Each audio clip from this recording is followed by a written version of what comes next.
En este video aprenderemos cómo calcular la potencia reactiva de un banco de condensadores para una instalación existente. Ya en un video anterior vimos cómo determinar el banco de condensadores para una instalación nueva. El objetivo principal es el mismo: mejorar el factor de potencia, aunque en esta ocasión emplearemos un método diferente debido al tipo de datos que utilizaremos. A continuación explicaremos este nuevo enfoque. Comencemos.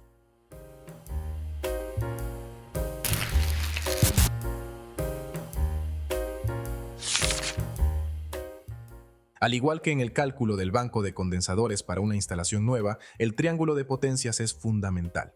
Sin embargo, en este caso sustituiremos los datos de potencia por los de energía, ya que es la información con la que contaremos. Es decir, en nuestro triángulo ahora se representa la energía activa, reactiva y aparente. A cada una se le asigna la letra E para diferenciarlas del triángulo clásico de potencias. Estos datos se obtienen de la boleta de suministro eléctrico.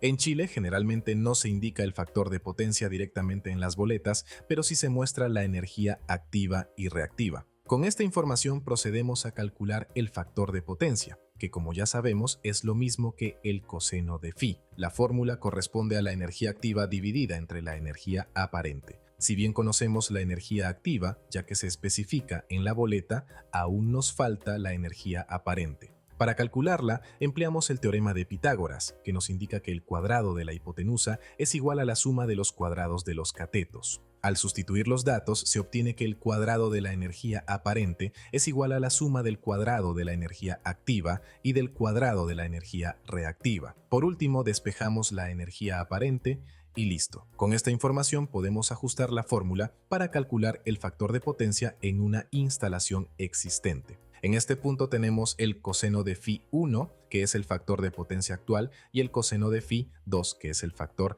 de potencia deseado. Así que procedemos a calcular los ángulos de ambos.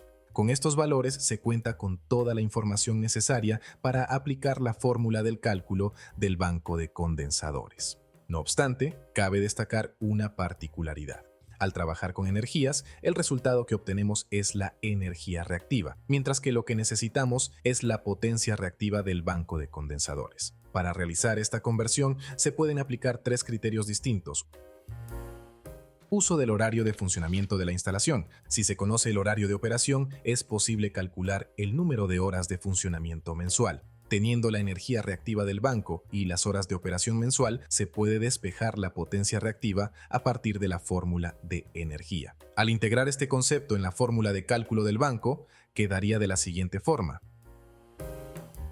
Una duda que podría surgir es ¿por qué la unidad de medida resulta en kilovoltampere reactivo si al eliminar factores comunes parecería quedar en kilowatts? La respuesta radica en que la función tangente también implica unidades, aunque inicialmente no las anotamos ya que comenzamos trabajando con los ángulos y no con la relación de catetos.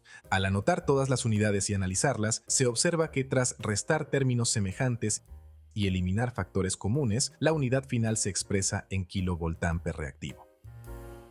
La desventaja de este criterio es su dependencia del dato tiempo. Si se considera un tiempo de operación menor al utilizado, el banco de condensadores podría quedar sobredimensionado. Por el contrario, si se considera más tiempo de operación del que realmente se utiliza, el banco puede quedar subdimensionado. Si bien un sobredimensionamiento suele ser un problema menor si se eligen las potencias individuales adecuadas para que los condensadores corrijan el factor de potencia de manera eficiente, en casos de clientes con presupuestos ajustados, esta alternativa puede no ser la mejor. Se recomienda utilizar este método únicamente cuando se tenga certeza de los horarios y de que al menos el 90% de la energía se consume durante dichos periodos. Utilización de la potencia contratada o una fracción de esta. En este criterio, en lugar de emplear la energía activa, se utiliza la potencia activa contratada en la fórmula para calcular la potencia reactiva del banco. Esto implica asumir que la potencia contratada es la potencia promedio consumida mensualmente. Sin embargo, en la mayoría de los casos, los clientes no usan en promedio el 100% de la potencia contratada, lo que nos lleva a sobredimensionar el banco. Si se opta por esta alternativa, es aconsejable utilizar un porcentaje ajustado de la potencia contratada, acorde al régimen de consumo real del cliente, evitando así el sobredimensionamiento. Empleo de demanda máxima de potencia suministrada. Este criterio consiste en utilizar la demanda máxima de potencia suministrada en lugar de la energía activa en la fórmula. Es el enfoque más realista, ya que abarca la mayor demanda real de potencia y permite dimensionar el banco de condensadores de manera más ajustada, considerando la situación más crítica. La desventaja es que dependiendo de la tarifa eléctrica contratada, este dato puede no estar disponible en la boleta. En conclusión, las fórmulas para el cálculo son prácticamente idénticas, variando únicamente el dato de potencia utilizado, para adaptarse a los distintos criterios. Se sugiere utilizar como primera opción el criterio basado en la demanda máxima de potencia suministrada. En caso de no tener este dato, el criterio a elegir dependerá de la información con la que contemos. Además, se recomienda evaluar un periodo de 12 meses para considerar el caso más crítico del ciclo tarifario completo.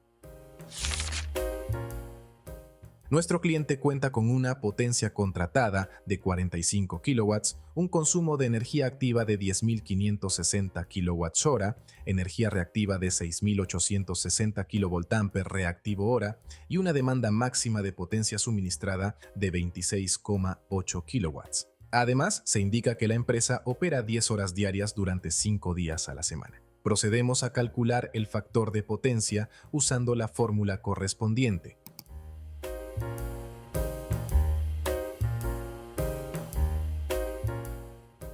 Obteniendo un valor de 0,839, mientras que el objetivo es alcanzar 0,93. Luego se procede a calcular los ángulos.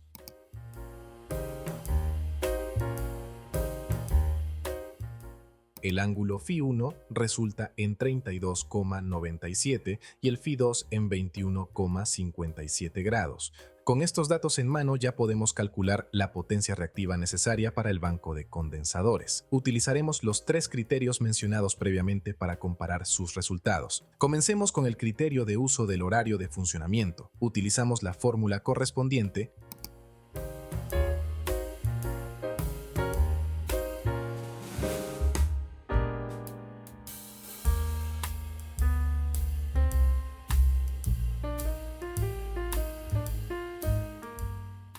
y obtenemos una potencia reactiva de 12,48 kVA reactivo. Sin embargo, al analizar las horas de operación, podemos notar que 10 horas diarias durante 5 días a la semana son equivalentes a 214,29 horas mensuales. Si dividimos la energía activa entre las horas de funcionamiento mensual, nos da como resultado una potencia promedio mensual de 49,28 kW. Este resultado es superior a la potencia contratada, lo cual sería imposible en la práctica. Este problema se debe generalmente a que la instalación consume energía más horas de las indicadas. Esta desventaja en el criterio demuestra que el dato de tiempo no es muy confiable para nuestro cálculo. Continuamos con el criterio de utilización de la potencia contratada o una fracción de esta.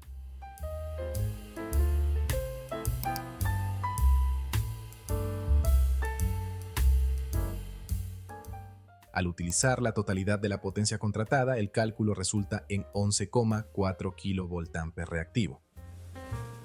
Por último, utilizamos el criterio de empleo de la demanda máxima de potencia suministrada.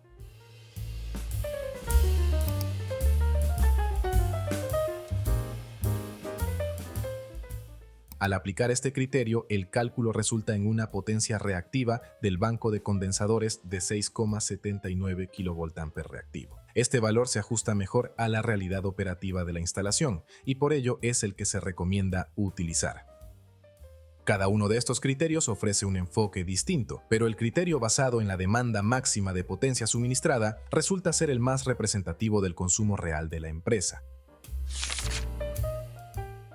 En esta ocasión pudimos aprender una metodología para calcular un banco de condensadores de una instalación existente. Podemos resumir el proceso en los siguientes pasos: obtener datos de potencia contratada, energía activa, energía reactiva y demanda máxima de potencia suministrada de la boleta de suministro eléctrico. Solicitar horarios de funcionamiento de la empresa, calcular potencia reactiva de banco de condensadores con el criterio que corresponda, de preferencia utilizar criterio de demanda máxima de potencia suministrada, definir la cantidad de condensadores y sus potencias. Comenta qué te pareció esta metodología.